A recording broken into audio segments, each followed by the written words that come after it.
I was asked recently about dialogue and realised that it isn't covered often enough, which is odd because it's such an important way to bring out character, advance action and show conflict.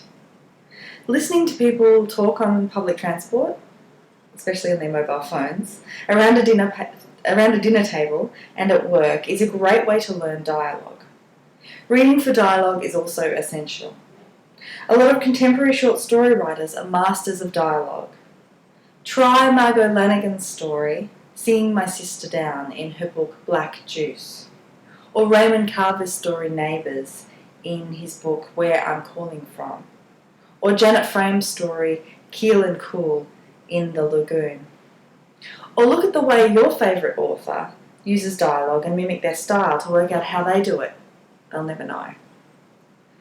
Do they use he said, she said, they said? Or adverbs such as he exclaimed, she hissed, they hollered? You'll probably notice that they don't attribute dialogue after every instance of speech. So instead of, where are you? She asked. I don't know, he said. You don't know? She repeated. That's what I said, he said. You can omit attributions and use them only when needed. Where are you? She asked. I don't know, he said. You don't know? That's what I said.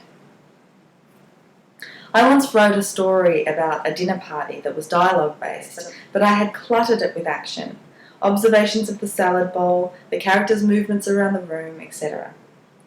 It slowed the story down. One of my readers suggested taking out all the prose and just keeping the dialogue and necessary attributions. I did, and then on the next draft I reintroduced small amounts of the action. It made the story much better. Here are some exercises that you could do to work on dialogue. Exercise 1. Write a phone conversation between two people in the third person voice. She said, he said, they said. Remember that we can't see either character, so the focus is on dialogue and the attribution and inflection. Exercise 2.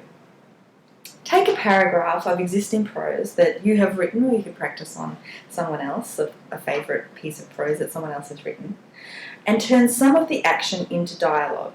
For example, they walked into the room. Emma felt for Julie's hand and squeezed it so hard that Julie took it back. Could be, through this exercise, they walked into the room. Give me a hand, said Emma. Julie winced and took it back. Not so tight.